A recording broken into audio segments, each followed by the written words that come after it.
Hi friends, నేను Ashok Kumar. Welcome to Ashoka online academy. Group 1 preliminary exam మనకు మే జూన్లో ఇచ్చారు. మ్యాక్సిమం జూన్లో ఉండడానికి అవకాశాలు ఎక్కువ ఉన్నాయి. గ్రూప్ 1 ప్రిలిమ్స్ ఇప్పటికే 2 సార్లు రద్దయింది. చాలామంది సీరియస్గా ప్రిపేర్ అయ్యారు, క్వాలిఫై అయ్యారు. మెయిన్స్ మొదలు పెడదామనేసరికి ఏదో ఒక ఆటంకం వచ్చి 2 సార్లు రద్దయింది. 2 సంవత్సరాలుగా టైం అంతా పోయింది. ఇది ముచ్చటగా మూడోసారి గ్రూప్ 1 ప్రిలిమ్స్ అనేది రాయాలి, మెయిన్స్ రాయాల. అయితే ప్రస్తుతం ఉన్నటువంటి కాన్సెప్ట్ని కనుక మనం ఐడియాలో చేసుకుంటే, గత 2-3 సంవత్సరాలుగా తెలంగాణలో అన్ని రకాల పోటీ పరీక్షల ప్రిపరేషన్ అనేది కొనసాగుతుంది.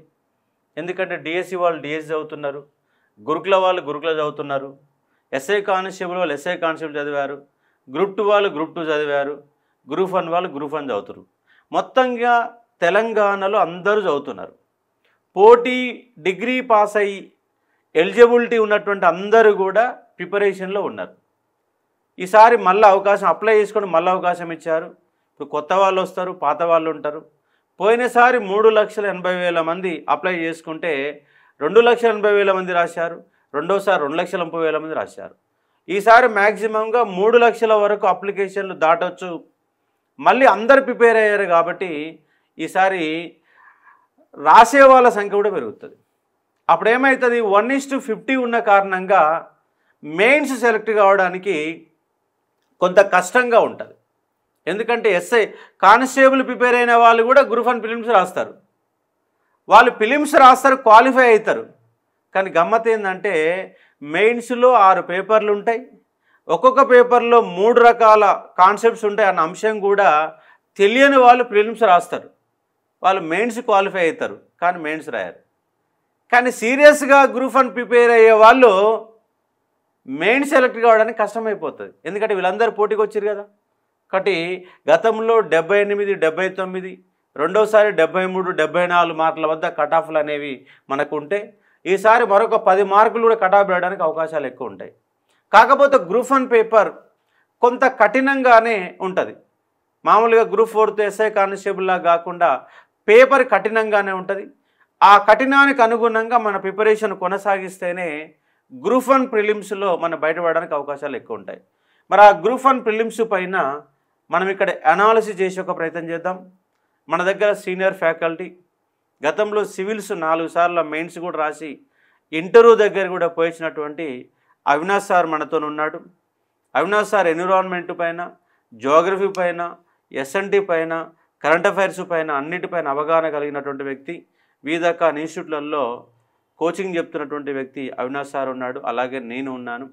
ఈ 13 అంశాలపైన మనం ఒక కాన్సెప్ట్ ఆఫ్ ఐడియాలో చూసి ఒక ప్రయత్నం చేద్దాం. దానిలో భాగంగా మనము గ్రూప్ 1 ప్రిలిమ్స్ అనేదాన్ని ఒక ఇంటెన్సివ్ బ్యాచ్గా మనం తీసుకున్నాం. ఈ 13 అంశాలు ఎలా ప్రిపేర్ కావాలన్న అంశం పైన ప్రతిరోజు 2 గంటలు మీకు లైవ్ క్లాసు పెడతాం. ఆల్రెడీ టోటల్ కంటెంట్ మొత్తం ముందే ఇచ్చేస్తాం. ఆల్రెడీ రెడీగా ఉన్న వీడియోలు అన్నీ ఉన్నాయి, అన్ని సబ్జెక్టుల పైన వీడియోలు ఉన్నాయి. ఇప్పుడు కరెంట్ అఫైర్స్ని యాడ్ చేసుకుంటూ, కరెంట్ అంశాలను యాడ్ చేసుకుంటూ డైలీ 2 గంటలు 13 అంశాలపైన మన ఒక 3 months ఈ యొక్క ఎగ్జామ్ బిఫోర్ 15 రోజుల ముందు వరకు మీ లైన్లో మీతోనే ఉంటూ, మీతో ప్రాక్టీస్ చేయిస్తూ, ఎగ్జామ్స్ రాపిస్తూ, క్వశ్చన్లు అడుగుతూ, ఏ రోజుకు ఆ రోజు మిమ్మల్ని చదివించే విధంగా ఇంటెన్సివ్ బ్యాచ్ అనే కాన్సెప్ట్ని మనము గ్రూప్ 1 ప్రిలిమ్స్లో తీసుకొచ్చాము. అలాగే మనకు గ్రూప్ 2లో కూడా ఇంటెన్సివ్ బ్యాచ్ అనేది మనం నిర్వహిస్తూ ఉన్నాం. ఈ 2 కూడా రేపు మార్చి 1వ తారీఖు నుంచి స్టార్ట్ అవుతాయి. ఆల్రెడీ అన్ని వీడియోలు పెట్టాం. మీరు 3-4 రోజులు ఆ క్లాసెస్ వినొచ్చు. ఆ క్లాసెస్ విన్న తర్వాత మనం దానిపైన అనాలిసిస్ అనేది ఉంటుంది కాబట్టి అన్ని వీడియోలు ఇచ్చాము. ఇప్పుడు అప్డేట్ అవుతున్నటువంటి కరెంట్ అఫైర్స్ కానీ, ఎకానమీ కానీ, బడ్జెట్ కానీ అన్నీ యాడ్ చేసుకుంటూ మీకు ఇంటెన్సివ్ రూపంలో బ్యాచెస్ అందజేస్తున్నాం. ఈ గ్రూప్ 2 బ్యాచ్ అనే దానికి ఏమో 10,000 ఉంటుంది, గ్రూప్ 1 ప్రిలిమ్స్కి ఏమో 5,000 ఉంటుంది. ఇది కూడా మీరు చూసుకునే ఒక ప్రయత్నం చేయవచ్చు. ఇప్పుడు ఉన్నటువంటి 13 అంశాలు ఉన్నాయి. ఈ 13 అంశాలపైన మన దగ్గర ఉన్నటువంటి ఒక సీనియర్ ఫ్యాకల్టీస్ నేను ఉంటాను, మనకు అవినాష్ సార్ ఉంటాడు, అలాగే ఎకానమీ వాసు సార్ ఉంటాడు, కరెంట్ అఫైర్స్ భిక్షపతి సార్ ఉంటాడు, జియోగ్రఫీకి సంబంధించి మనకు గ్రూప్ 2 క్లాసెస్లో అండ్ గ్రూప్ 1 క్లాసెస్లో అందరూ కూడా మన దగ్గర ఫ్యాకల్టీస్ ఉన్నారు కాబట్టి మీరు చూసుకునే ఒక ప్రయత్నం చేయవచ్చు అన్ని అంశాలపైన. గ్రూప్ 1 సార్ వచ్చినప్పుడు గ్రూప్ 1 చెప్పేటాడు గ్రూప్ 1 సార్ చెప్తాడు, గ్రూప్ 2 చెప్పేటాడు గ్రూప్ 2 చెప్తారు కాబట్టి చూసుకునే ఒక ప్రయత్నం చేయవచ్చు. మొత్తం మీకు ఫ్యాకల్టీ లిస్ట్ కూడా మీకు ఒక వీడియో చేసి దాంట్లో పెట్టే ఒక ప్రయత్నం చేస్తాం. ముందుగా ఈ 13 అంశాలకు సంబంధించినటువంటి ఒక అనాలిసిస్ ఈ వీడియోలో ఇచ్చే ఒక ప్రయత్నం చేద్దాం. కాన్సెప్ట్ బేస్లో వెళ్దాము. ఓకే సార్, మన స్టూడియోకి వచ్చినందుకు స్వాగతం పలుకుతా ఉన్నా అవినాష్ సార్కి. Thank you very much sir. So hello friends, welcome to Ashoka online academy. Sir is mentor to me. I'm also the sir student. Very good personality. So let us come into the subject and discuss the important things. So ముఖ్యంగా చెప్పదలుచుకుంది ఏంటంటే group 1 prelims, ఈసారి జరగబోయే group 1 prelims standard నిజంగా కొంచెం ఎక్కువ లెవెల్లోనే ఉంటుంది, కొంచెం ఎక్కువ స్థాయిలోనే ఉంటుంది, అందులో ఎటువంటి డౌట్ లేదు. మరి ఎక్కువ స్థాయి అంటే ఏమేం పేపర్స్ మనం రిఫర్ చేయాలా? సో మీరు గుర్తుపెట్టుకోండి, లాస్ట్ 2 టైమ్స్ ఏదైతే మనకు టీఎస్పీఎస్సీ గ్రూప్ 1 ప్రిలిమ్స్ జరిగిందో ఆ పేపర్స్ని మీరు ప్రామాణికంగా తీసుకోండి. Okay, multiple choice questions with multiple statements, అంటే 3-4 స్టేట్మెంట్స్ ఇచ్చి అందులో ఏది కరెక్ట్ ఏది రాంగ్ ఇట్లాంటివి. ఓకే, అలానే broad understanding of the topics, అంటే ఎల్నినో మీద క్వశ్చన్ ఒకటి గమనించాలనుకోండి మీరు జాగ్రఫీలో, అది చాలా ఇన్డెప్త్గా ఉంటుంది.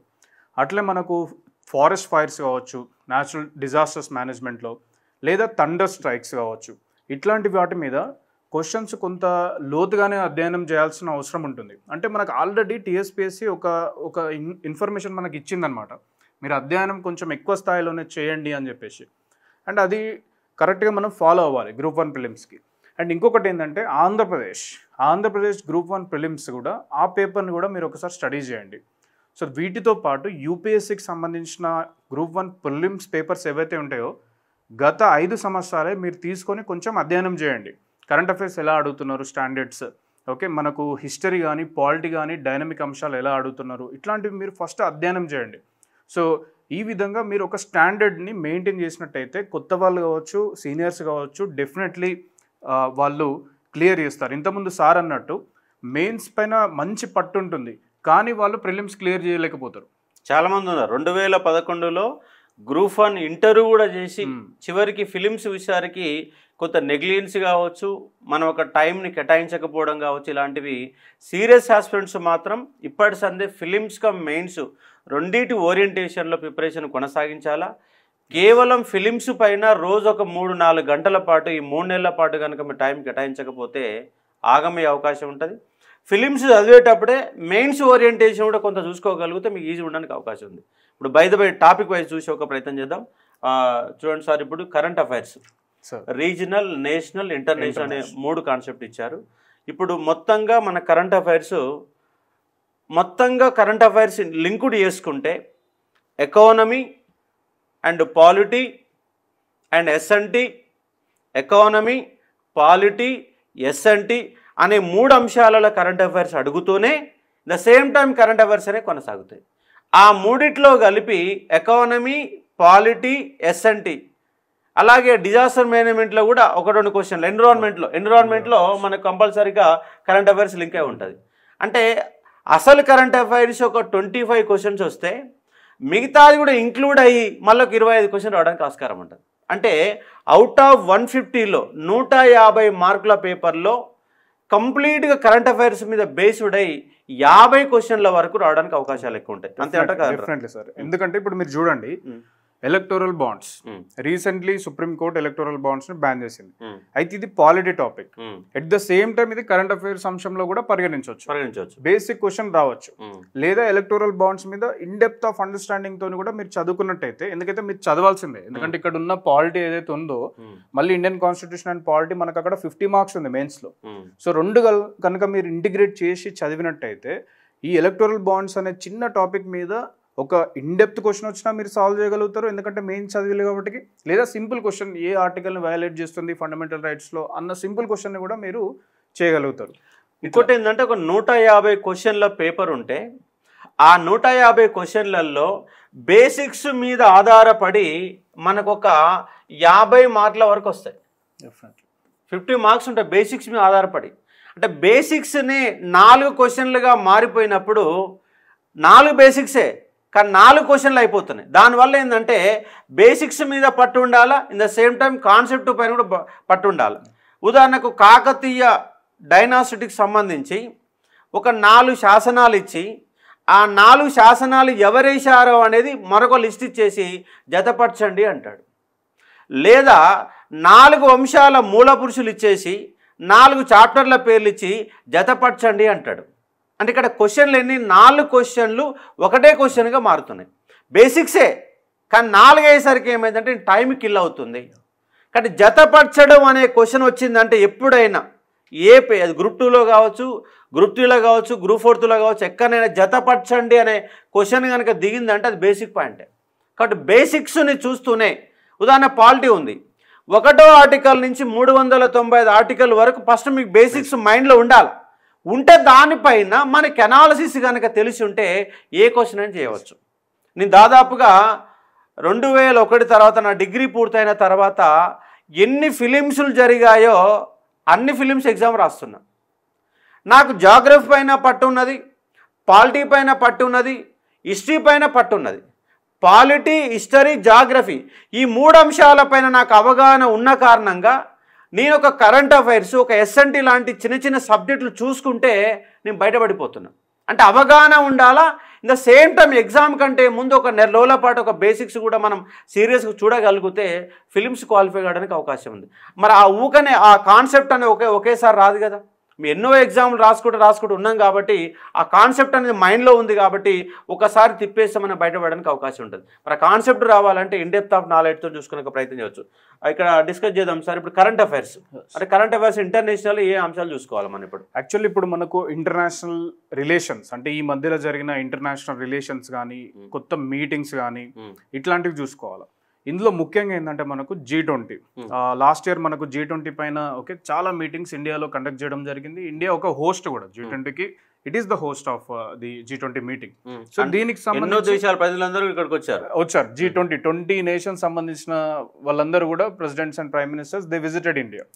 సో ఈ G20 మీద బేసిక్ క్వశ్చన్, అంటే ఇది ఎప్పుడు ఫామ్ అయింది నుంచి మొదలు పెడితే ఇందులో ఉన్న కంట్రీ లేదా లేని కంట్రీ ఇట్లాంటివి అడగచ్చు. ఇంకొకటి ఏంటంటే లేటెస్ట్ గా చాలా జరుగుతున్నాయి. ఫర్ ఎగ్జాంపుల్ ఇప్పుడు మనకు మినరల్ సెక్యూరిటీ పార్ట్నర్షిప్. ఈ మినరల్ సెక్యూరిటీ పార్ట్నర్షిప్ అనేది ఏంటంటే సార్, మనకు క్రిటికల్ మినరల్స్ అని ఉంటాయి. ఈ మినరల్స్ మనకు సెమీ కండక్టర్స్ లో, బ్యాటరీస్ లో, ఎలక్ట్రిక్ వెహికల్స్ లో, కంప్యూటర్స్ లో, ఇట్లాంటి వాటిలోకి, మొబైల్ ఫోన్స్ లో, శాటిలైట్స్ లోకి వెళ్తాయి. ఇది ఒక మినరల్స్. సో దీని మీద మినరల్ సెక్యూరిటీ పార్ట్నర్షిప్ అని చెప్పేసి మనకు యునైటెడ్ స్టేట్స్ ఆఫ్ అమెరికా తీసుకొచ్చింది ఈ యొక్క గ్రూప్ ని. ఇందులో ఇండియా ఇందులో భాగం. సో ఇండియాతో పాటు వేరే కంట్రీస్ కూడా ఉన్నాయి. సో మళ్ళీ ఇందులో ముఖ్యమైన అంశం ఏంటంటే ఆ గ్రూప్ ఆఫ్ కంట్రీస్ లో ఓన్లీ ఇండియా మాత్రమే డెవలపింగ్ కంట్రీ, మిగతా అందరు కూడా డెవలప్డ్ కంట్రీస్. ఇట్లాంటి స్టేట్మెంట్ బేస్డ్ డిఫికల్ట్ క్వశ్చన్స్ కూడా అడగచ్చు. మినరల్ సెక్యూరిటీ పార్ట్నర్షిప్ లో ఉన్నటువంటి ఏకైక డెవలపింగ్ కంట్రీ ఏంటి అంటే? ఇప్పుడు ఒక మినరల్ సెక్యూరిటీ పాలసీ అనే ఒక కాన్సెప్ట్ పైన మీకు ఒక పేజీ ఆఫ్ కాన్సెప్ట్, ఒక పేజీ మీద ఒక 20 లైన్ల కాన్సెప్ట్ కనుక ఉంటేనే ఇప్పుడు దాన్ని ఆన్సర్ చేయగలుగుతారు, లేదంటే లేదు. ఇంకొకటి సైమల్టేనియస్ గా ఇది జరుగుతుంది ప్రపంచవ్యాప్తంగా మనకి ఇంటర్నేషనల్ రిలేషన్స్ లో మినరల్ సెక్యూరిటీ పార్ట్నర్షిప్. మనం దీంట్లో కరెంట్ అఫైర్స్ ఇది ఇంటర్నేషనల్, అదే అంశానికి సంబంధించి నేషనల్ కరెంట్ అఫైర్స్ కూడా ఇంకొకటి జరుగుతుంది. ఇండియాలో government of India critical mineral policy అనేది తీసుకొచ్చింది. ఇది ఫస్ట్ టైం తీసుకొచ్చింది క్రిటికల్ మినరల్ పాలసీ. ఇందులో గవర్నమెంట్ ఆఫ్ ఇండియా ఐడెంటిఫై చేసింది మనకి ఏమేమి క్రిటికల్ మినరల్స్ కావాలని చెప్పేసి. ఆ లిస్ట్ మీద క్వశ్చన్ అడగచ్చు, లేదా ఆ క్రిటికల్ మినరల్కి సంబంధించిన అప్లికేషన్ మీద కూడా అడగచ్చు. ఇప్పుడు నికిల్ అనేది ఒక క్రిటికల్ మినరల్. సో ఇది మనం నికిల్ జనరల్గా physics, atomic number, mass number ఇవన్నీ బేసిక్స్ చదువుతాం. కానీ దాని అప్లికేషన్స్ ఏంటి?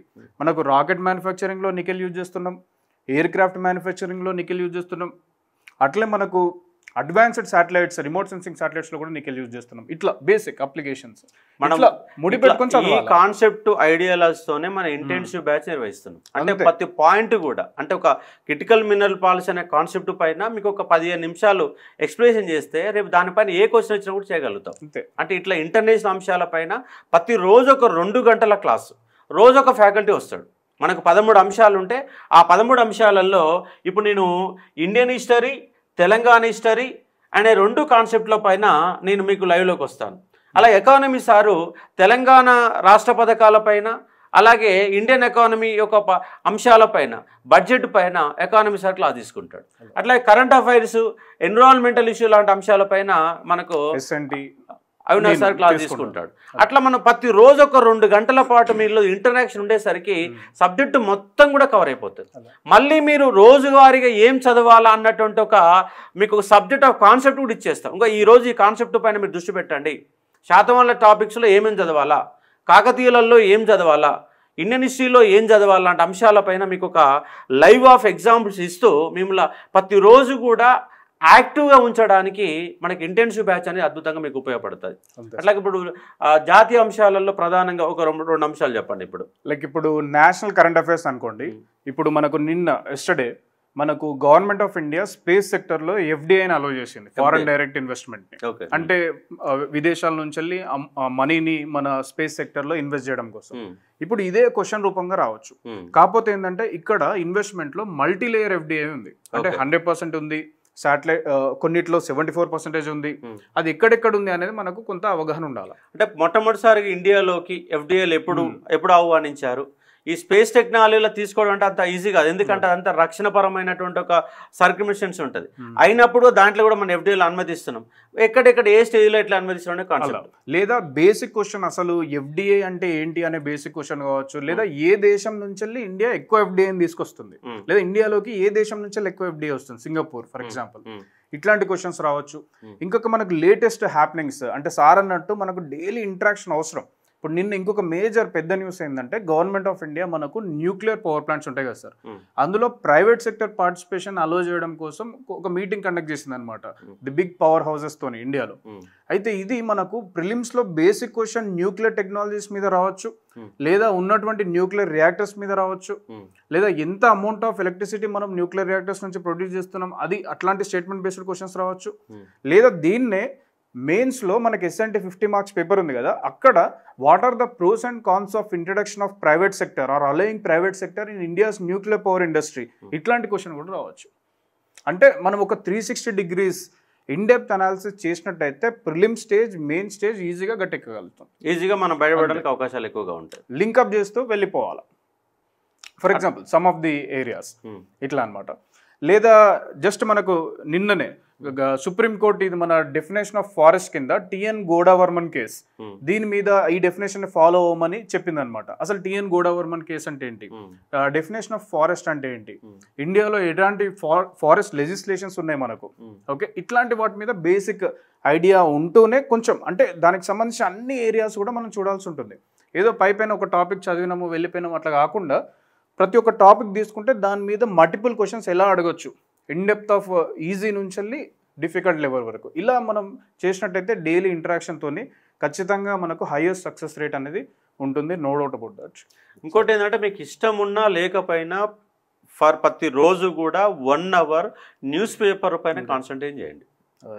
ఆ న్యూస్ పేపర్ చదివేటప్పుడు పొలిటికల్ అంశాలను, ఎందుకంటే రేపు పార్లమెంట్ ఎన్నికలు వస్తుంటాయి, వీడిని వాడు తిడతాడు వాడిని వీడు తిడతాడు, అంటే పొలిటికల్ అంశాల జోలికి పోకుండా మిగతా అంశాలపైన స్పోర్ట్స్ పేజీలో ఇంపార్టెంట్ ఏంది, సినిమా పేజీ ఉంది అసలు ఆ మాత్రం పక్కన పెట్టేయాలి. అంటే ఇక్కడ న్యూస్ పేపర్లో మనకు అక్కడికి వచ్చేది ఏమైనా 10% ఆఫ్ సబ్జెక్టు మాత్రమే ఉంటుంది, 90% ఆఫ్ వేస్ట్ మెటీరియల్ న్యూస్ పేపర్లో ఉంటుంది. ఎందుకంటే నేను ఒక జర్నలిస్ట్గా పనిచేసిన కాబట్టి చెప్తున్నాను, 90% వేస్ట్ మెటీరియల్ ఉంటుంది న్యూస్ పేపర్లో. కానీ ఆ 10% ఏముందని గుర్తుపట్టి ఆ ఏరియాని మనం టిక్ పెట్టుకొని ఆ ఏరియాస్ మాత్రం మనం ఫోకస్ చేయగలిగితే కరెంట్ అఫైర్స్లో ఎక్కువ మార్కులు రావడానికి అవకాశాలు ఎక్కువ ఉంటాయి కాబట్టి అర్థం చేసుకోవచ్చు. ఇంకోటి ఏంటంటే ఇక్కడ ఈ 2 ఉన్నాయి, ఈ రెండింటికి what is the difference? International relations events అంటున్నాడు, ఇక్కడ ఇంటర్నేషనల్ అంటున్నాడు, రెండింటిలో ఏం చదవాలి చెప్పండి సార్. నిజం చెప్పాలంటే ఇక్కడ మనకు ఇంటర్నేషనల్ కరెంట్ అఫైర్స్ పరంగా చూడాలి. అంటే ఇప్పుడు ఒక సింపుల్ ఎగ్జాంపుల్ చెప్తా చూడండి. ఇంటర్నేషనల్ ఈవెంట్స్ కరెంట్ అఫైర్స్ పరంగా చూసినట్టయితే G20 యొక్క ఈ మధ్యలో జరిగిన మీటింగ్స్ ఏంటి, ఇండియాలో జరిగింది కదా ఇది. అదే ఇంటర్నేషనల్ రిలేషన్స్ లేదా ఇంటర్నేషనల్ ఆర్గనైజేషన్స్ కింద చూసినట్టయితే G20 యొక్క హిస్టరీ, అంటే ఎప్పుడు ఫామ్ అయింది, హెడ్ క్వార్టర్స్ ఉందా లేదా, ఓకే, ఫస్ట్ ఎన్ని కంట్రీస్ ఫౌండింగ్ మెంబర్ కంట్రీస్, దాని యొక్క లక్ష్యాలు ఏంటి, దిస్ ఇస్ స్టార్టింగ్ పార్ట్. ఇదే కరెంట్ అఫైర్స్ G20 కిందకి వచ్చినట్టయితే that is G20 meeting in India. ఇక్కడ ఇంటర్నేషనల్ అంశాలు అనేవి ఇక్కడ కరెంట్ అఫైర్స్గా చదివి మరికొంత ముందుకు పోయి దాని బ్యాక్గ్రౌండ్ ఆఫ్ హిస్టరీ కనుక మీరు తెలుసుకోగలిగితే ఈ 2 పాయింట్స్ అనేవి మీకు కవర్ అయిపోతుంది. అంతే సార్. కాబట్టి ఇంటర్నేషనల్ అంశాలు చూసేటప్పుడు అంటే ఇక్కడ మీరు అర్థం చేసుకోవాల అంశం ఏంటంటే ఇంటర్నేషనల్ కరెంట్ అఫైర్స్కి కొంత ప్రియారిటీ ఇవ్వాలా.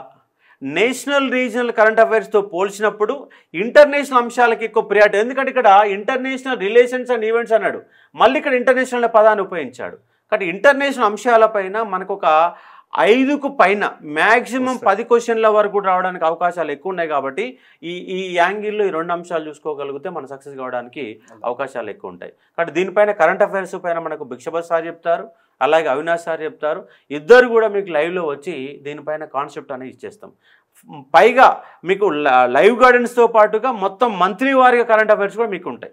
అంటే మనం మొత్తంగా ఎక్కువ ఫోకస్ ఈ 150 మార్కుల పేపర్లో మీ టోటల్ ఫోకస్ అంతా ఎక్కడ ఉండాలంటే ఫస్ట్గా కరెంట్ అఫైర్సే is the first priority of సబ్జెక్టుగా మీరు దాన్ని అనాలిసిస్ చేసుకునే ప్రయత్నం చేయాలి. వాస్తవం సార్. ఇప్పుడు సార్ అన్నట్టు అది కరెక్ట్ వాస్తవం చెప్పాలంటే ఇప్పుడు ఎన్విరాన్మెంటల్ ఇష్యూస్ ఉంది. మనం స్టాటిక్ పార్ట్లో ఏం చేస్తాం, రామ్సార్ వెట్లాండ్స్ గురించి పూర్తిగా సమాచారం అంతా కూడా నేర్చుకుంటాం. సో మనం ఎక్కడి వరకు రామ్సార్ వెట్లాండ్స్ అంటే ఏంటి, రామ్సార్ కన్వెన్షన్ అంటే ఏంటి, మాంట్రిక్స్ రికార్డ్ అంటే ఏంటి, గత లాస్ట్ ఇయర్ వరకు కూడా మనకు ఉన్నటువంటి 75 రామ్సార్ వెట్లాండ్స్ అంటే ఏంటి, అక్కడ వరకు మీరు చదువుంటారు. కానీ ఈ మధ్యలో ఏదైతే 5 రామ్సార్ వెట్లాండ్స్ యాడ్ అయినాయో అవి కూడా మనం ఇక్కడ కరెంట్ అఫైర్స్లో లింకప్ చేసుకొని చదువుకోవాలి. అంటే ఇక్కడ ఎన్విరాన్మెంట్ అనే ఇష్యూస్ అనే కాన్సెప్ట్ వచ్చినప్పుడు ఆ వెట్లాండ్స్ కాన్సెప్ట్ ఇస్తూనే మళ్ళీ కొత్తగా ఏం యాడ్ అయినాయి, డైనమిక్స్ ఏమైనాయి అంటే కరెంట్ అఫైర్స్లోకి వెళ్ళిపోతుంది. అలాగే వెట్లాండ్స్ సంబంధించిన కాన్సెప్ట్ ఆఫ్ ఐడియాలజీ ఉన్నప్పుడు ఎన్విరాన్మెంట్ అయిపోతున్నది. రెండింటిని లింకప్ చేసుకుంటే ఈజీగా అయిపోతుంది. అంతే సార్, సింపుల్. అలా ఇంకా చాలా ఎగ్జాంపుల్స్ మీకు, ఫర్ ఎగ్జాంపుల్ ఇప్పుడు టైగర్ రిజర్వ్స్, టైగర్ సెన్సస్ మొత్తం కూడా మీరు స్టాటిక్ పార్ట్లో చదివేస్తారు. బట్ లేటెస్ట్ టైగర్ రిజర్వ్స్ ఏమేమి క్రియేట్ అయినాయి, ఎక్కడ క్రియేట్ అయినాయి, వాటి యొక్క ఇంపార్టెన్స్ ఏంటి, అక్కడ ఉన్నటువంటి వేరే ఇతర జంతుజాలం ఏంటి, అక్కడ క్లైమేట్ అండ్ ట్రీ స్పీసీస్ ఏంటి, బేసిక్ మరీ అంత డెప్త్గా అవసరం లేదు. మ్యాక్సిమం ట్రీ స్పీసీస్ ఏంటి, టైప్ ఆఫ్ ఫారెస్ట్ ఏంటి, మళ్ళీ అక్కడ సైంటిఫిక్ నేమ్స్ అంతవరకు అవసరం లేదు. ఎందుకు అవసరం లేదని చెప్తున్నా అంటే maximum level of standard question అక్కడి వరకు వెళ్ళింది కాబట్టి మనం అక్కడ వరకు చదువుకుంటాం. అట్లా గతంలో ఎన్విరాన్మెంట్ పైన మన క్వశ్చన్లు పడేవి కావు, కానీ ఇప్పుడు దాదాపు 10 క్వశ్చన్ల వరకు మీకు మ్యాక్సిమం 10 క్వశ్చన్ల వరకు ఎన్విరాన్మెంట్ పైన క్వశ్చన్లు వస్తున్నాయి. కాబట్టి ఏరియాను బాగా చూసుకునే ఒక ప్రయత్నం చేయవచ్చు. వాట్ ఈస్ ద సిలబస్ ఏముంటుంది, కాన్సెప్ట్ ఏముంటుంది అనేవి మనం తర్వాత క్లాసులో చూస్తాం. కాబట్టి బెస్ట్ థింగ్ ఎవరైతే ఇందులో జాయిన్ అవుతారో మన దగ్గర ఒక 3 years environment current affairs already compile చేసి ఉన్నాయి సార్. వాళ్ళు అవి మనము స్టూడెంట్స్తో షేర్ చేసుకోవచ్చు. అది నేనే చెప్తాను కాబట్టి ఆ 3 years సంబంధించిన కరెంట్ అఫైర్స్ వాళ్ళతో షేర్ చేసుకోవచ్చు. మనం ఏమి ఇబ్బంది, ఆల్రెడీ ఒక 20 hours పైన క్లాసెస్ ఎన్విరాన్మెంట్ ఆల్రెడీ క్లాసెస్ ఉన్నాయి. దాంతో పాటుగా మళ్ళీ మీకు ఎన్విరాన్మెంట్ పైన కరెంట్ టాపిక్స్గా ఏం చదవాలా, ఎక్కడెక్కడ బిట్లు పడుతున్నాయని ఒక ఐడియాలజీ ఇస్తూ అక్కడ ఒక్క పాయింట్ కూడా మనం పోకుండా, ఒక్క మార్క్ కూడా పోకుండా చేసుకునే ఒక ప్రయత్నం. అంటే ఎన్విరాన్మెంట్లో అసలు ప్రధానంగా ఏ కాన్సెప్ట్లో పైన దృష్టి పెట్టాలంటారు? యాక్చువల్లీ ఏంటంటే సార్ మనకు ఈ మొత్తం డైనమిక్ కరెంట్ అఫైర్స్ అంశాలే అడుగుతారు ఎన్విరాన్మెంట్లో. స్టాటిక్ అంశాలు అడగడానికి అది ఆ రోజులు ఎప్పుడు పోయినాయి మనకు. బేసికల్ ఎన్విరాన్మెంట్ మీద ఏ క్వశ్చన్ వచ్చినా కూడా అది కరెంట్ అంశాల మీదనే అడుగుతారు. ఇప్పుడు for example Simlipal tiger reserve Odisha news లో ఉంది. ఎందుకంటే అక్కడ ఏదైతే టైగర్ ఉందో అది కంప్లీట్ గా బ్లాక్ కలర్ ఉంది. అది ఓన్లీ ఇండియాలో మీరు ఆ టైగర్స్ బ్లాక్ కలర్ అవ్వడం సిమ్లిపాల్ టైగర్ రిజర్వ్స్ లో మాత్రమే చూస్తారు, ఇంకెక్కడ చూడరు. సో అట్లా ఆ అంశం మీద తను సిమ్లిపాల్ టైగర్ రిజర్వ్ గురించి అడగచ్చు. లేదా సిమ్లిపాల్ టైగర్ రిజర్వ్ నుంచి వెళ్ళేటువంటి నది ఏదైతే ఉందో ఆ నది గురించి కూడా అడగచ్చు. అంటే ఒక టైగర్ అనే ఒక పదం వచ్చినప్పుడు బ్లాక్ టైగర్స్ సిమ్లిపాల్లో ఉన్నవి, భారతదేశంలో టైగర్స్ మొత్తం ఉన్నటువంటి టైగర్స్ యొక్క సంఖ్య, అట్లా టైగర్ రిజర్వ్ ఫారెస్ట్లు ఏమున్నాయి, మొత్తం అన్ని కలిపి కూడా ఒక క్వశ్చన్ కూడా అడగచ్చు. స్టేట్మెంట్ బేస్డ్ క్వశ్చన్స్ 1, 2, 3, 4 ఇట్లా అడగచ్చు. అందుకే మనం ఏంటంటే ఆ కాన్సెప్ట్ చూసినప్పుడు దానికి సంబంధించిన సరౌండింగ్ ఏరియాస్ అంటే ఇక్కడ మనం మ్యాప్తో సహా చూడాలి. కొంచెం మీరు ఫర్ ఎగ్జాంపుల్ ఇక్కడ సిమ్లిపాల్ గురించి క్వశ్చన్ అడుగుతున్నాడు అనుకోండి, తనకు కావాలనుకుంటే కొంచెం సిమ్లిపాల్కి కోస్టల్ ఏరియాస్లోకి వచ్చినప్పుడు ప్రపంచంలోనే ఎక్కడ లేని విధంగా మనకు గాహిర్మాత బీచ్ అని ఉంటుంది సార్, ఒడిశా దగ్గర. ఇక్కడ గాహిర్మాత బీచ్ లో ఏంటంటే ఆలివ్ రిడ్లీ టర్టిల్స్ అని ఉంటాయి. ఇవి అత్యధిక సంఖ్యలో ఓన్లీ గాహిర్మాత బీచ్ దగ్గరికి మాత్రమే వస్తాయి. ఇంకెక్కడ కూడా మీరు ఈ వింతను ప్రపంచంలో మీరు చూడరు. మనకు సెంట్రల్ గవర్నమెంట్ కానీ ఒడిశా గవర్నమెంట్ కానీ కోస్ట్ గార్డ్ కూడా వీటిని సంరక్షించడం కోసం అవి వచ్చినప్పుడు పూర్తిగా అక్కడ ఎవరిని రానివ్వకుండా చర్యలు తీసుకుంటుంది. సో ఇక్కడ క్వశ్చన్ ఎలా అడగచ్చు అంటే, in which country world's largest congregation of olive ridley turtles is observed? Okay. So ఇట్లా అవన్నీ ఒక దగ్గర సమూహంగా ఉన్నప్పుడు దానికి ఒక పదం కూడా ఉంటుంది, ఆరిబాడ. అంటే ఇప్పుడు మనకు సింహాలన్నీ ఒక దగ్గర ఉన్నాయి అనుకోండి, ఆ గ్రూప్ ని మనం ఏమని పిలుస్తామంటే ప్రైడ్ అని అంటాం. అట్లా ఇవన్నీ ఒక దగ్గర ఉన్నప్పుడు వాటిని ఏమంటాం, ఆరిబాడ. ఇట్లాంటి క్వశ్చన్స్ అడుగుతారు. అంటే surrounding areas near to the Simlipal, ఈ బీచ్, అక్కడ ఉన్నటువంటి ఇట్లాంటి environmental issues linked with current affairs. ఒకటే అండి, మీరు ఇప్పటికిప్పటికి ఎగ్జామ్ పెట్టినా 150 మార్కులలో 50 నుంచి 60 మార్కులు చేయవచ్చు. ఏ క్యాండిడేట్ కానీ 50 నుంచి 60 వస్తుంది. కానీ 60 నుంచి మనకు ఒక 30 మార్కులు, ఇంకొక 30 మార్క్స్ కనుక యాడ్ చేసుకోగలిగితే మనకు గ్రూప్ 1లో ఫిలిమ్స్ కావడానికి అవకాశం ఉంటుంది. అంటే మనకు ఆ 30 మార్క్సే ఒక్కొక్క మార్క్ రావడానికి చాలా చాలా హార్డ్ వర్క్ చేయాల్సినటువంటి పరిస్థితులు ఉంటాయి కాబట్టి అర్థం చేసుకోవచ్చు. అట్లాగే disaster management, prevention and mitigation strategies. Friends, simple చెప్పాలంటే మన డిజాస్టర్ మేనేజ్మెంట్కి జస్ట్ ఒక 3 అవర్స్లో ఆ టాపిక్ మొత్తం కూడా కంప్లీట్ చేయొచ్చు. ఎందుకంటే ఇది ఓన్లీ ప్రిలిమ్స్కే ఉన్నది సార్. మన గతంలో కూడా క్వశ్చన్స్ ఉన్నాయి, సునామీ మీద క్వశ్చన్ అడిగిండు. ఓకే, అంతేందుకు గ్రూప్ 4 లాంటి పేపర్లో కూడా సునామీ మీద క్వశ్చన్ అడిగిండు, 2004 ఇండియన్ ఓషన్ సునామీ మీద 2 స్టేట్మెంట్స్ ఇచ్చి. అట్లే మనకు thunder and lightning strikes, okay, పిడుగులో పడడం గురించి దీని మీద క్వశ్చన్ అడిగిండు గ్రూప్ 1 ప్రిలిమ్స్ లోనే. ఇట్లా మనకు డిజాస్టర్ మేనేజ్మెంట్ సంబంధించి బేసిక్స్ అంటే ఏమేమి ఇన్స్టిట్యూషన్స్ ఉన్నాయి తిప్పి కొడితే మనకు ఒక 20 ఇన్స్టిట్యూషన్స్ కూడా ఉన్నాయి sir. National institute of disaster management, state disaster management authority, ఆపద మిత్ర స్కీమ్, ఓకే, దీనికి సంబంధించినవి, national disaster response fund, national disaster response force. So మనకు లాస్ట్ ఇయర్ 2020లో, లాస్ట్ ఇయర్ అంతకన్నా ముందు ప్రైమ్ మినిస్టర్ ఈ నేషనల్ డిజాస్టర్ రెస్పాన్స్ ఫోర్స్ వాళ్ళకి training ఇవ్వడం కోసం ఒక ట్రైనింగ్ అకాడమీని స్టార్ట్ చేసింది. అది ఎక్కడ అని అడగచ్చు, లేదా నాగ్పూర్లో. లేదా ఎట్లాంటి questions, statement based questions basic నుంచి వెళ్ళి అసలు ఎన్డీఆర్ఎఫ్ బెటాలియన్ ఎన్ని బెటాలియన్స్ ఉన్నాయి ఇండియాలో అని అడగవచ్చు. లేదా మన రాష్ట్రాలలో, మన తెలుగు రాష్ట్రాలలో ఎన్డీఆర్ఎఫ్ బెటాలియన్స్ ఎక్కడున్నాయి అని అడగచ్చు. మనకు తెలంగాణలో లేవు, ఆంధ్రప్రదేశ్లో విజయవాడలో ఉంది. ఏమన్నా ఇక్కడ ఏదైనా ప్రమాదం జరిగితే అక్కడికి వెళ్ళి వస్తుంది ఆ బెటాలియన్. ఇట్లా బేసిక్ ఆఫ్ క్వశ్చన్స్ అడగచ్చు. మొత్తంగా డిజాస్టర్ మేనేజ్మెంట్ పైన 100 పాయింట్లకు మించి ఉండవు. అంతే, మనకు వచ్చేది 3 to 5 మార్క్స్. అంతే, 3 to 5 మార్క్స్, 3 నుంచి 5 మార్కుల వరకు డిజాస్ట్మెంట్ వస్తుంది. మొత్తం కలిపితే 100 పాయింట్లు ఉంటాయి. ఆ 100 పాయింట్ల యొక్క నోట్స్ కూడా మీకు ఇంటర్న్షిప్ బ్యాచ్ అయినట్లకి ఇచ్చేస్తే ఆ 5 మార్క్స్ సింపుల్ గా రావడానికి అవకాశాలు. జస్ట్ 100 క్వశ్చన్స్, మొత్తం తను ఎన్ని క్వశ్చన్స్ అడగొచ్చు 100 క్వశ్చన్స్. పాత క్వశ్చన్స్, యూపీఎస్సీలో అడిగిన క్వశ్చన్స్, మొన్న మనకు తెలంగాణ ప్రిలిమ్స్ 2 ప్రిలిమ్స్ లో అడిగిన క్వశ్చన్స్ అన్ని కలిపితే 100 ఉంటాయి. ఈ 100 మీద డిస్కషన్, జస్ట్ షార్ట్ డిస్కషన్, అన్ని కూడా ఈజీ, ఏది కూడా డిఫికల్ట్ ఉండదు ఇందులో. సో అలా మీకు కూడా ఆ నోట్స్ కూడా షేర్ చేయడం జరుగుతుంది with respect to disaster management. అంటే ఇక్కడ 4th point environmental issues and disaster management అనే కాన్సెప్ట్ పైన, ఈ యొక్క ఎన్విరాన్మెంట్ పైన బేసికల్లీ మినిమం 5 మార్క్స్ నుంచి 10 మార్క్స్ మధ్య, ఇక్కడ 3 నుంచి 5 మార్కుల మధ్య. ఇది బాగా కొంచెం జాగ్రత్త పడితే 10 మార్కులు మన జేబులో ఉంటాయి. కాకపోతే దరిద్రం ఏంటంటే ఈ యొక్క ఎన్విరాన్మెంటల్ ఇష్యూస్, డిజాస్టర్ మేనేజ్మెంట్ అనే పదం గురించి ఎవ్వరు చదవరు. లాస్ట్ 5 రోజులు ఉన్నాక కూడా మనం దానిపైన దృష్టి పెట్టాం. కాబట్టి దానిపైన దృష్టి పెట్టగలిగితే మనకు 10 మార్క్స్ సింపుల్గా మనం రావడానికి అవకాశం ఉంటుంది.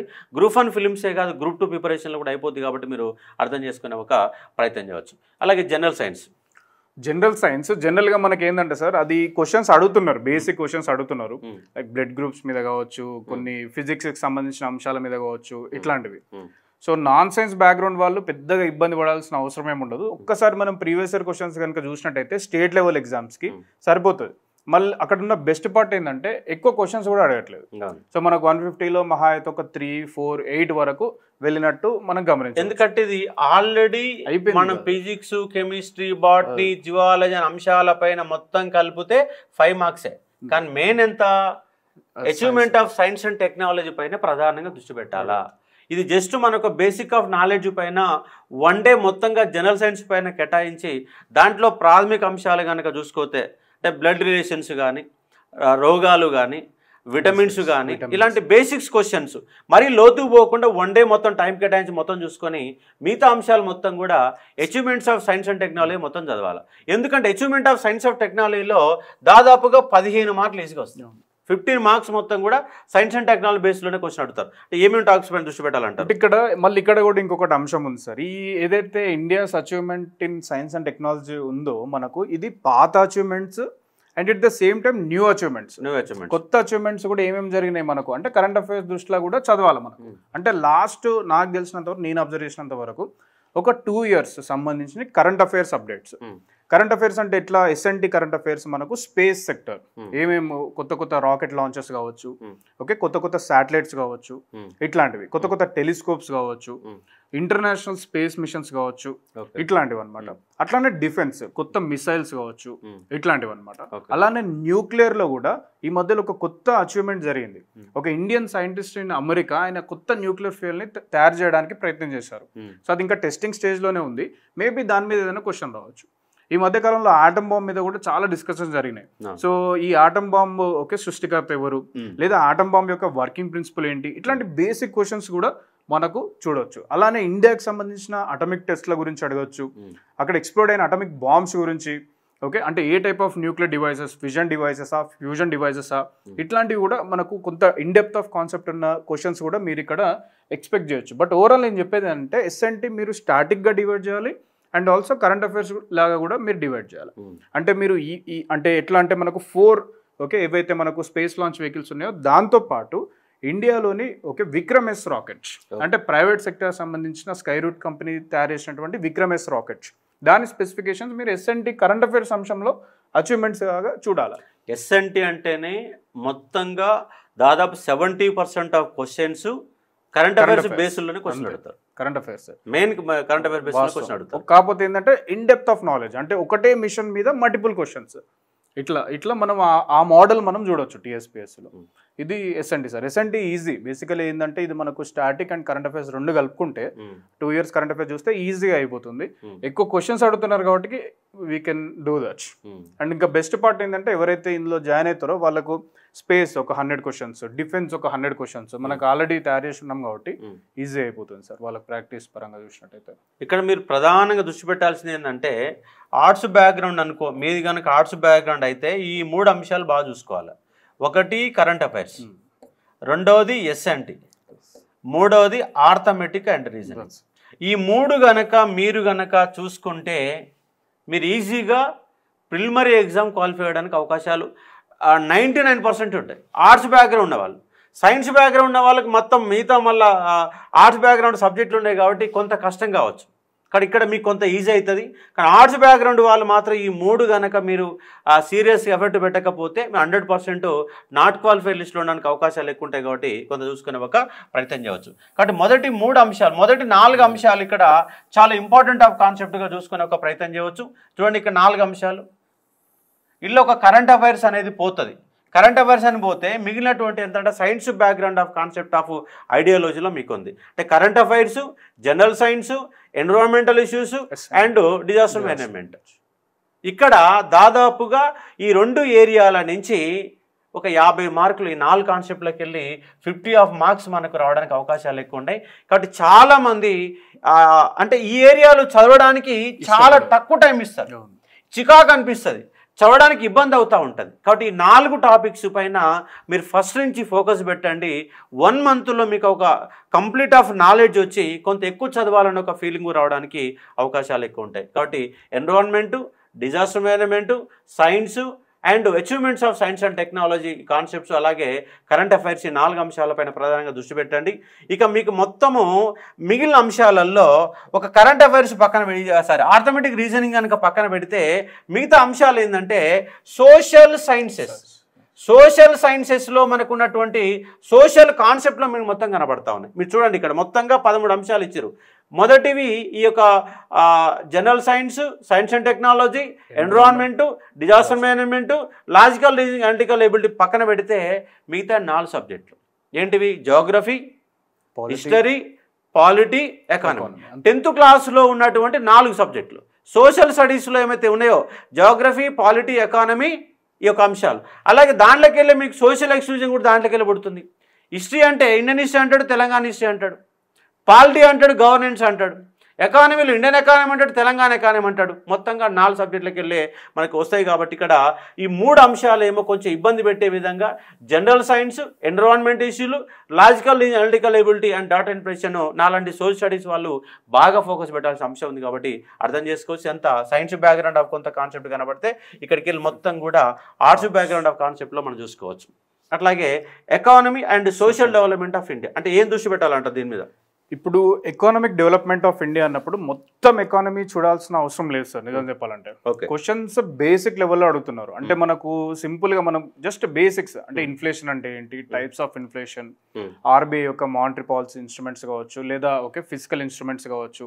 కానీ ఎక్కువగా ఫోకస్ చేయాల్సింది apart from the basics recent current affairs ఏదైతే ఎకానమీలో జరుగుతుందో దాని మీద మనం ఎక్కువ ఫోకస్ చేయాలి. అంటే ఏంటి, బడ్జెట్ కావచ్చు, ఆర్థిక సర్వే, ఎకనామిక్ సర్వే కావచ్చు. ఈ ఇయర్ లేదు కాబట్టి సెంట్రల్ గవర్నమెంట్ లెవెల్లో లాస్ట్ ఇయర్ మాత్రం ఒకసారి ఎకనామిక్ సర్వే చూడాలి, ఎందుకంటే చాలా క్వశ్చన్స్ అక్కడ నుంచి వస్తాయి మనకి.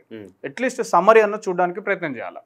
సో ఇంకొకటి బెస్ట్ థింగ్ ఏదైతే మనకు economic and social development of India topic ఉందో, మనము ఎక్కువగా ప్రీవియస్ ఇయర్ క్వశ్చన్స్ని ప్రాక్టీస్ చేయడానికి మనం టైం కేటాయించాలి. అంటే ఇప్పుడు మనకు జీడిపి టాపిక్ ఉంది సార్ ఇండియన్ ఎకానమీలో. మనం జీడిపి కాన్సెప్ట్ని అర్థం చేసుకుంటూనే జీడిపి మీద ప్రీవియస్ ఇయర్ క్వశ్చన్స్ ఎలా అడిగారు, యూపీఎస్సీలో కావచ్చు లేదా స్టేట్ సర్వీస్ ఎగ్జామ్స్లో కావచ్చు, ఇవి చూడాలి. అలానే ఇన్ఫ్లేషన్. సో ఇన్ఫ్లేషన్ ఏదైతే ద్రవ్యోల్బణం ఉందో ఆ టాపిక్ని నేర్చుకుంటూనే ప్రీవియస్ ఇయర్ క్వశ్చన్స్తో ఏంటి అనేది కూడా వాటి స్టాండర్డ్ని కూడా మనం చూడగలగాలి. అట్లా ఈ టాపిక్ని మనం కంప్లీట్గా కూడా ప్రీవియస్ ఇయర్ క్వశ్చన్స్ని మ్యాప్ చేసుకుంటూ ఈజీగా ఫాస్ట్గా కంప్లీట్ చేయొచ్చు. ఎందుకంటే in depth of concept of Indian economy ఇప్పుడు ప్రిలిమ్ స్టేజ్లో మనకు చూడలేం, ఎందుకంటే ఉన్న టైంకి చూసినట్టయితే. So this is the best strategy I believe. Budget కావచ్చు, ఎకనామిక్ సర్వే కావచ్చు, లేదా ఇందులో ఎకనామిక్ మనకు స్టేట్కి సంబంధించిన బడ్జెట్ కూడా చూడడానికి కొంత అడిగే అవకాశం కూడా ఉంటుంది సార్. బట్ దీంట్లో ఇండియన్ సంబంధించిన స్కీమ్స్ ఎట్లా ప్రియారిటీ ఇవ్వాలంటారు? స్కీమ్స్ కూడా చదవాలి సార్. మనకి ఎట్లా అంటే ఫర్ ఎగ్జాంపుల్ స్కీమ్స్ మరీ ఎక్కువ కూడా లేవు. మీరు పాత ప్రీవియస్ క్వశ్చన్ చూసినట్టయితే ఒక 3 to 4 స్కీమ్స్ ఉన్నాయి.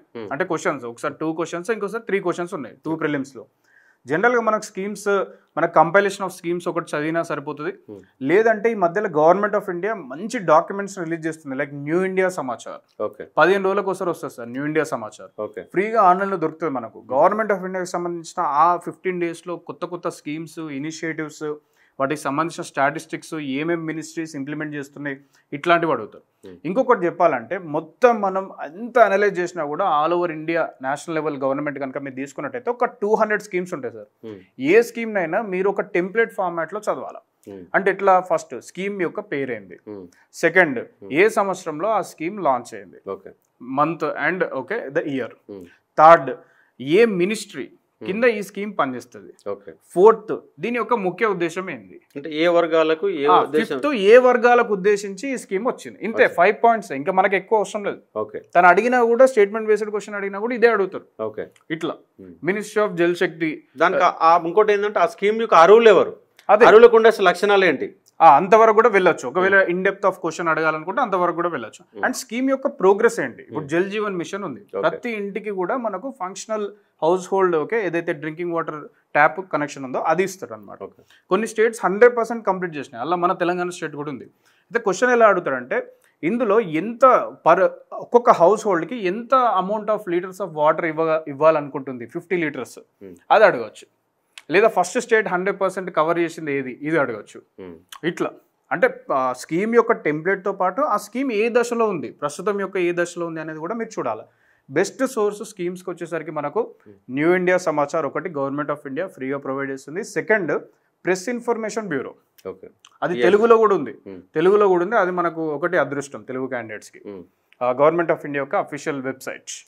సో వాస్తవం చెప్పాలంటే మీకు టీఎస్పీఎస్సీ గ్రూప్ 1 ప్రిలిమ్స్లో చాలా క్వశ్చన్స్ స్కీమ్స్కి సంబంధించి, పాలసీస్కి సంబంధించి, చట్టాలకు సంబంధించి పిఏబి నుంచి వచ్చినాయి, వర్డ్ టు వర్డ్ పిఏబి నుంచి వచ్చినాయి.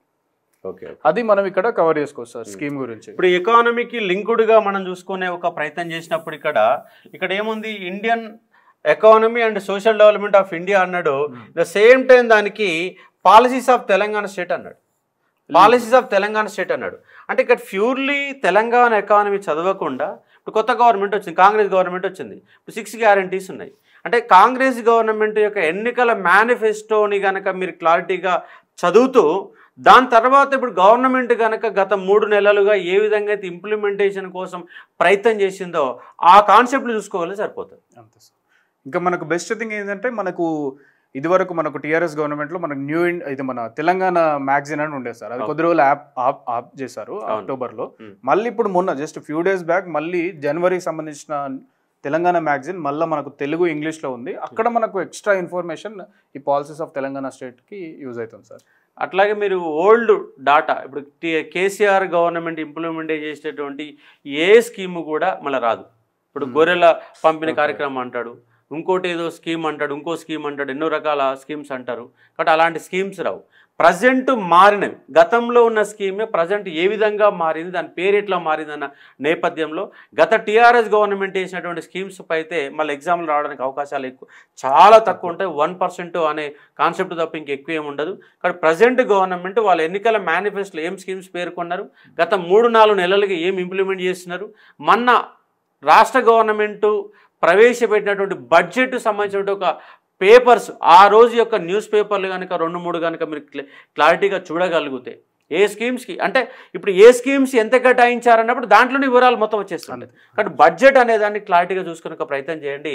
కాబట్టి ఎకానమీ బేస్లో Indian economy and Telangana economy 2 కాన్సెప్ట్లలో మీరు చూసుకుంటే సరిపోవడానికి అవకాశాలు ఎక్కువ ఉంటాయి కాబట్టి అర్థం చేసుకోవచ్చు.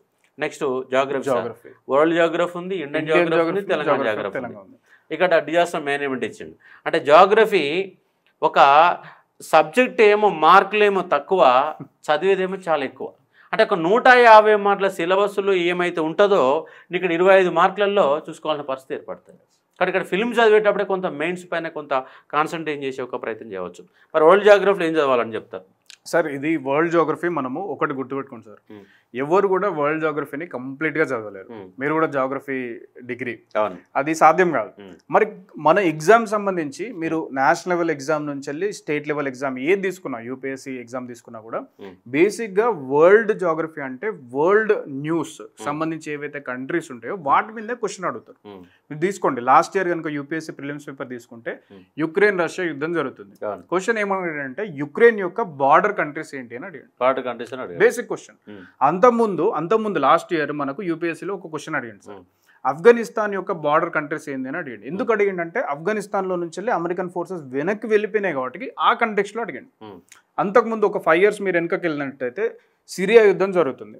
ఈ సిరియా యొక్క బార్డర్స్ ఏంటి అనేది కూడా మనకు 2014లో 15లో అడిగాడు. ఇట్లా black sea grain deal, black sea గురించి అడుగుతాడు. ఇప్పుడు కనుక మీరు న్యూస్ పేపర్లో చూసినట్టయితే ప్రతిరోజు ఇజ్రాయెల్ పాలస్తీన్ కాన్ఫ్లిక్ట్ జరుగుతుంది, ఖచ్చితంగా ఇజ్రాయెల్ బార్డర్స్ ఏంటి అని అడుగుతాడు. లేదా సెకండ్ మనకి ఇజ్రాయెల్లో క్లైమేట్ ఏముందని అడుగుతాడు, Mediterranean type of climate and desert type of climate. లేదా ఇప్పుడు రెడ్ సీ మీద మనకు అక్కడ నుంచి వెళ్ళే ఆయిల్ ట్యాంకర్స్ పైన హూతీ రెబల్స్ ప్రతిరోజు దాడులు జరుగుతున్నాయి కాబట్టి రెడ్ సీ యొక్క బార్డర్ కంట్రీస్ ఏంటి అని అడుగుతాడు.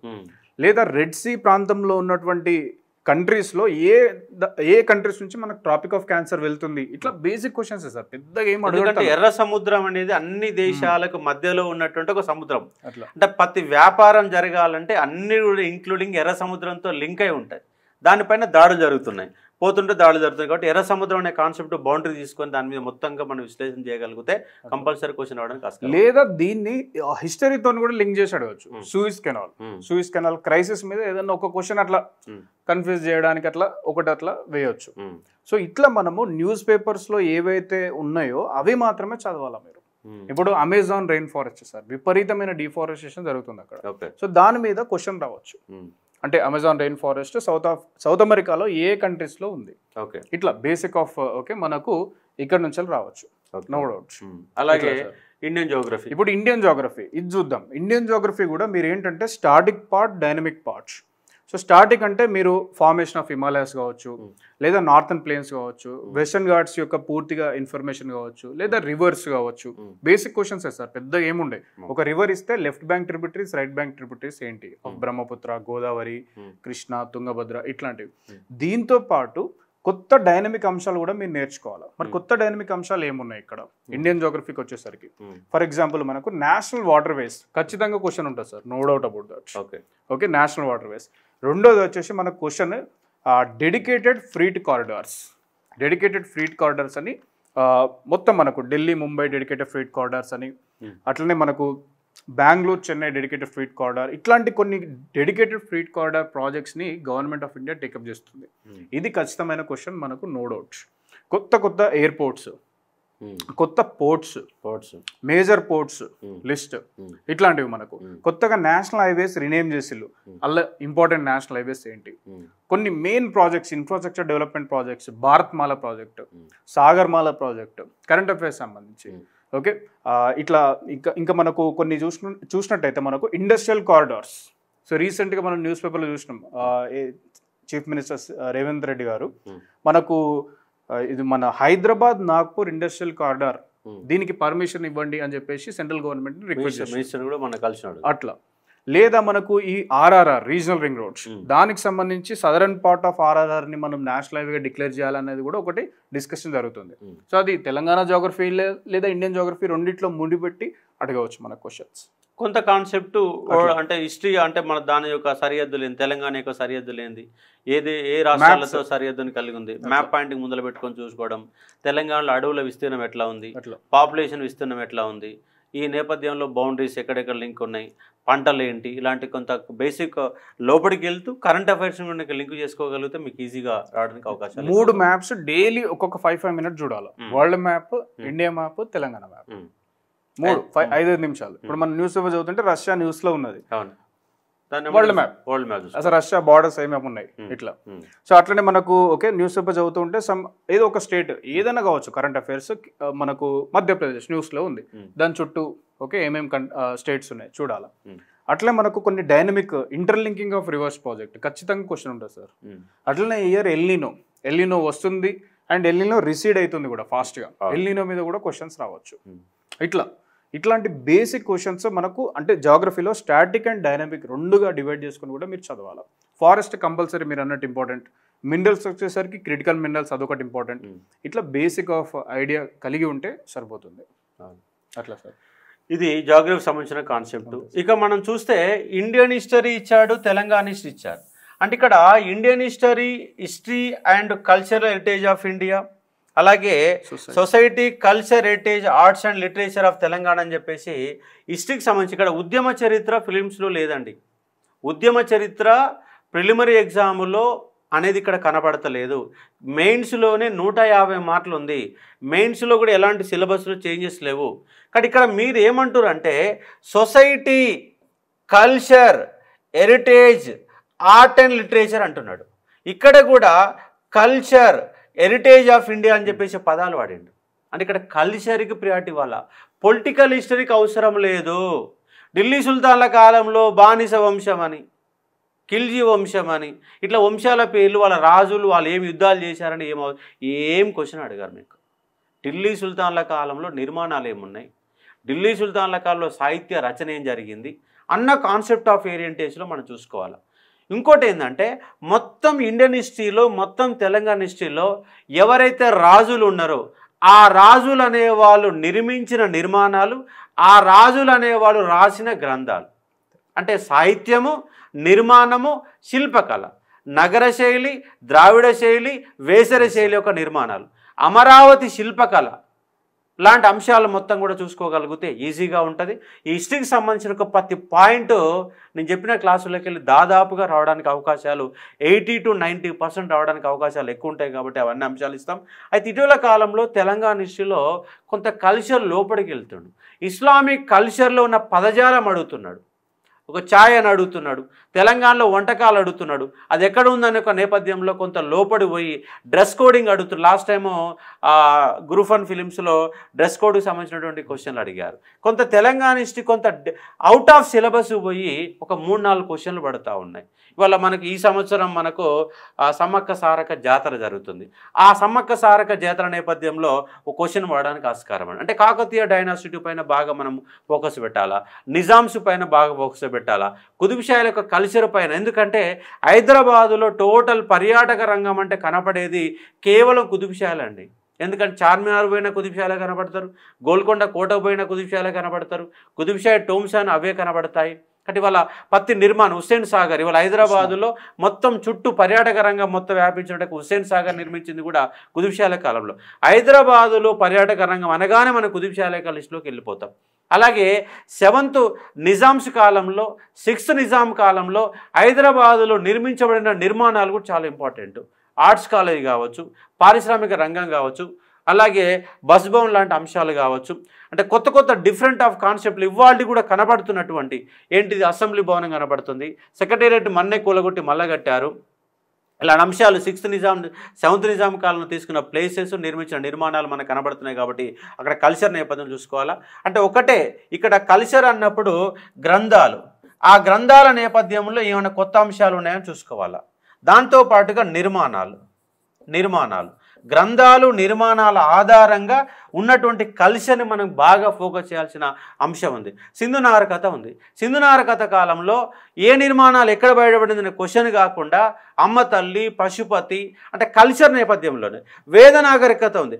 వేద నాగరికత complete depend on only for culture.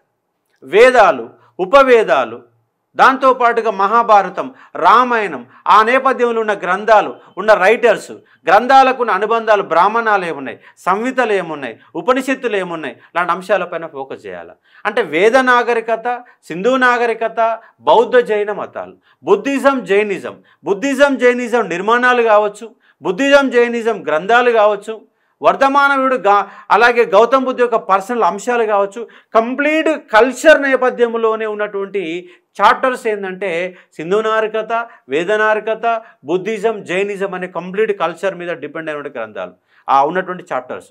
అలాగే గుప్తాస్ ఉన్నాయి. గుప్తుల కాలంలో నవరత్నాలు, గుప్తుల కాలంలో ఉన్నంత సాహిత్యం ఎక్కడ ఉండదు. గుప్తుల కాలంలో కొంత సైన్స్ అండ్ టెక్నాలజీ కూడా కనబడుతుంది, కానీ అక్కడ పొలిటికల్ హిస్టరీ మనకు అవసరం లేదు. శ్రీగుప్తుడు, మోడి చంద్రగుప్తుడు, అలాగే సముద్రగుప్తుడు, ఉపగుప్తుడు, ఇలా గుప్తుల పేర్లు వర్షమ్మటి నిన్ను అడగని స్కందగుప్తుడు, కుమారగుప్తుడు, నరసింహగుప్తుడు, బుధగుప్తుడు అని చెప్పేసి వాళ్ళ పొలిటికల్ హిస్టరీ అడిగారు. అక్కడ కల్చరల్ హిస్టరీ, నిర్మాణాల గురించి, సాహిత్యం గురించి, వాళ్ళ కాలంలో జరిగినటువంటి డెవలప్మెంట్ గురించి అవే క్వశ్చన్ అడుగుతున్న అంశాన్ని అర్థం చేసుకోవచ్చు. పల్లవుల కాలంలో అద్భుతమైనటువంటి కల్చరల్ హిస్టరీ మనకు బాగా కనబడుతుంది. సౌత్ ఇండియన్ డైనాసిటీలో మొత్తం కూడా కల్చర్ బేస్డ్లోనే మన చాప్టర్స్ అనే డిజైన్ చేయబడే అంశాన్ని అర్థం చేసుకోవచ్చు. అలాగే విజయనగర సామ్రాజ్య కాలంలో ఉన్నటువంటి నిర్మాణాలు, శిల్పశైలులు, ఎక్కడెక్కడ ఏ నిర్మాణాలు ఒక నేపథ్యంలో మనం చూసుకునే ఒక ప్రయత్నం చేయవచ్చు.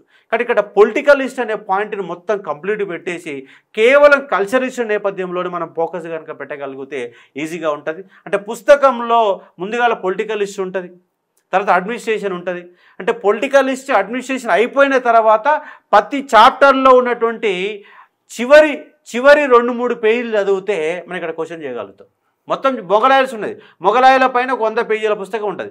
ఆ 100 పేజీలలో లాస్ట్ 10-15 పేజీలు కనుక మీరు చదవగలిగితే కల్చర్ మొత్తం రావడానికి అవకాశం ఉంది. ఇప్పుడు మొగలాయల్స్ కాలంలో ఒక అద్భుతమైన నిర్మాణాలు ఇవాళ కనబడుతుంది. భారతదేశంలో పర్యాటక రంగం అంటే ఎవరిదంటే మొఘల్స్ యొక్క కాలంలో నిర్మించబడిన నిర్మాణాలు వాళ్ళ పర్యాటక రంగం కొనసాగుతుంది. అలాగే ఢిల్లీ సుల్తాన్ కాలంలో నిర్మాణాలు అంటే కంప్లీట్గా మోడర్న్ ఇండియన్ హిస్టరీ వచ్చేసరికి పత్రికలు ఏంటి, ఏ రైటరు అంటే ఎవరు, జాతీయ నాయకులు ఏ గ్రంథాన్ని రాశారు, లాంటి అంశాలపైన ఎక్కువగా ఫోకస్ పెట్టాల్సిన అంశం ఉంటుంది. కాబట్టి ఇండియన్ హిస్టరీ, తెలంగాణ హిస్టరీ అనే రెండింటి నేపథ్యంలో మనం ఇక్కడ బాగా ఇండెప్త్గా చూసుకునే ప్రయత్నం చేస్తాం. అలాగే సోషల్ ఎక్స్క్లూజన్లో rights and issues, gender, caste, tribe, ఇది బేసిక్స్ మీద అడుగుతూ ఉన్నట్టు దీనికి సంబంధించి ఒక 10 గంటల క్లాస్ కూడా మనం సోషల్ ఎక్స్క్లూజన్ సపరేట్గా చెప్పించాం. మళ్ళీ 1 లేదా 2 రోజుల పాటు ఆ సార్ని పిలిపించేసి ఆ సబ్జెక్ట్ కూడా మనం అందజేసే ఒక ప్రయత్నం చేస్తాం అన్నట్టు కాన్సెప్ట్. అలాగే next Indian constitution and polity గురించి చెప్పే ప్రయత్నం చేద్దాం. సార్ ఇది బేసిక్సే మనకు. అంటే ఎట్లా అంటే ఆర్టికల్స్ ఫస్ట్ సార్ అన్నట్టు పూర్తిగా ఆర్టికల్స్ మీద మనకు కంప్లీట్ గ్రిప్ ఉండడం, అట్లే దానికి సంబంధించిన కరెంట్ అఫైర్స్ లేటెస్ట్ అంశాలు కూడా చూసుకొని ఉండడం, అది మనకు ఇండియన్ కాన్స్టిట్యూషన్ అండ్ పాలిటిక్స్ సంబంధించి సరిపోతుంది బేసిక్గా. అయితే గవర్నెన్స్ అండ్ పబ్లిక్ పాలసీకి సంబంధించి ఇది ఒకసారి మీరు ప్రీవియస్ ఇయర్ క్వశ్చన్స్ చూడండి. ఓకే, గ్రూప్ 1 ఓకే 2 కావచ్చు, వేరే మిగతా ఓకే క్వశ్చన్స్ కనుక మీరు చూసినట్టయితే కొన్ని అంశాల మీద నుంచే మనకు క్వశ్చన్స్ మనకు సరౌండ్ ఉన్నదన్నమాట. ఒకటి ఏంటంటే RTA act, right to information act మీద క్వశ్చన్స్ ఉన్నాయి. అలానే గుడ్ గవర్నెన్స్ మీద కూడా మనకు చాలా క్వశ్చన్స్ ఉన్నాయి. అలానే మీరు చూసుకున్నట్టయితే concepts like okay the citizen charters వీటి మీద కూడా మనకు చాలా క్వశ్చన్స్, పాత క్వశ్చన్స్ అనేవి ఉన్నాయి. అయితే ఇక్కడ మీరు ఒకటి గమనించాల్సి ఏంటంటే ఇక్కడ పబ్లిక్ పాలసీ ఇన్ ఇండియా అన్నాడు కాబట్టి ఇక్కడ కొంత కమిషన్ మనకు కొంత ఫ్రీడమ్ తీసుకొని కొన్ని చట్టాలు కూడా అడిగింది.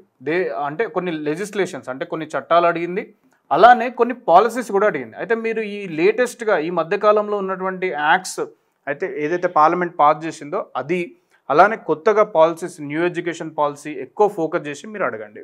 మనకు దీనికి బెస్ట్ సోర్స్ వచ్చేసి అంటే కొత్త చట్టాలు అంటే పార్లమెంట్ మనకు గత 1 మంత్లో గత 2 మంత్స్లో ఏమేమి చట్టాలు తీసుకొచ్చింది అనడానికి మీరు ఖచ్చితంగా డిపెండ్ అవ్వాల్సిన సోర్స్ మీరు ఈజీగా చూసుకోవచ్చు. పిఆర్ఎస్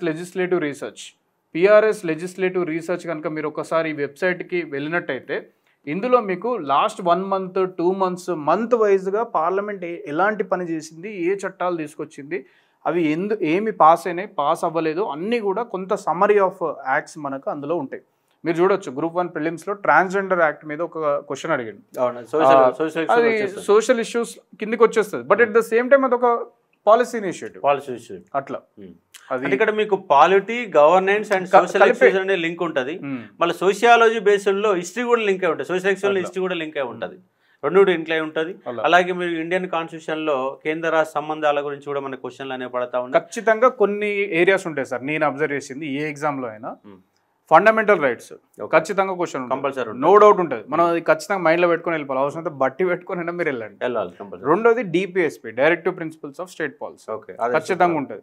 తర్వాత పార్లమెంట్ మీద ఏ క్వశ్చన్ అయినా రావచ్చు, లోక్సభ రావచ్చు, రాజ్యసభ రావచ్చు, ప్రెసిడెంట్ రావచ్చు, ప్రెసిడెంట్ పవర్స్ రావచ్చు, ఇవన్నీ. అట్లనే స్టేట్ లెజిస్లేచర్, తర్వాత judiciary, supreme court, high court, final Panchayat. ఈ 6 అంశాలు కనుక మీరు ఫోకస్ చేసినట్టయితే, అంటే మల్టిపుల్ టైమ్స్ రివైజ్ చేసినట్టయితే మాక్సిమం స్కోర్ మనం చేయొచ్చు. ఒకటే అండి, మీరు ప్రీవియస్ పేపర్లో ఒక 4-5 పేపర్లు కనుక కరెక్ట్ అబ్జర్వేషన్ చేస్తే ఇవే ఉంటాయి. అసలు మన స్టాండర్డ్ ఎక్కడ ఉంది, మనం ఏం ప్రిపేర్ అవుతున్నాం, ఏం క్వశ్చన్లు వస్తున్నాయి అన్నటువంటి ఈజీగా అయిపోతుంది. అంటే ఇక్కడ ఆర్టికల్ 1లో ఏం చెప్తున్నా, 2లో ఏం చెప్తున్నా, ఇక్కడ నాలెడ్జ్ ఉండాలి, కానీ అది క్వశ్చన్ రూపంలో మారదు, అవి అనాలిసిస్ రూపంలో మారడానికి అవకాశాలు ఎక్కువ ఉంటాయి. అంటే పార్లమెంటు అనే అంశాలపైన లోక్సభ స్పీకర్, ప్రధానమంత్రి, మంత్రిమండలి, లోక్సభ, రాజ్యసభ మధ్య ఉన్నటువంటి సంబంధాలపైన క్వశ్చన్ రాకుండా పేపర్ ఉంటుందా? లేదు సార్, కంపల్సరీగా సంబంధాలు ఉన్నటువంటి దాని నేపథ్యంలో కంపల్సరీ క్వశ్చన్లు వస్తాయి కాబట్టి అర్థం చేసుకోవచ్చు. ఇక్కడ దీనికి సంబంధించి నరేష్ సార్ మన దగ్గర పాలిటీ అండ్ గవర్నెన్స్ టీచ్ చేస్తున్నాడు కాబట్టి ఆ సార్తో కూడా మీకు గైడెన్స్ క్లాసెస్ ఉంటాయి. ఆల్రెడీ మీకు గవర్నెన్స్ క్లాసెస్ చెప్పడం జరిగింది, పాలిటీ క్లాసెస్ చెప్పడం జరిగింది.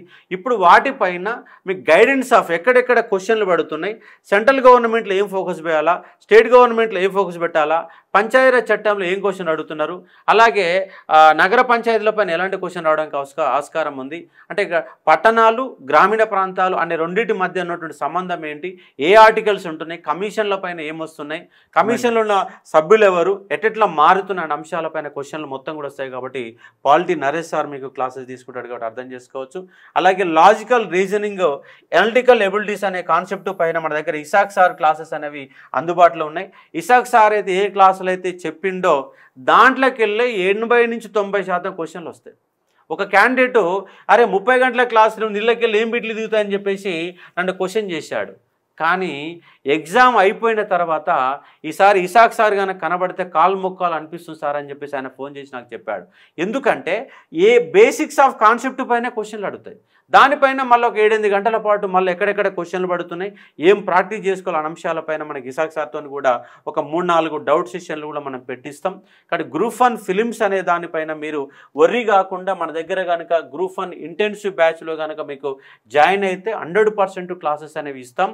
డైలీ 2 hours మీకు ఇంటరాక్షన్ ప్రోగ్రామ్ ఉంటుంది కాబట్టి డౌట్స్ పోతుంటే ఏం చదవాలా, ఎక్కడ లోపం ఉంది, మనం ఎటువైపు పోవాలన్నట్టు కాన్సెప్ట్ పైన ఇస్తాం కాబట్టి అర్థం చేసుకోవచ్చు.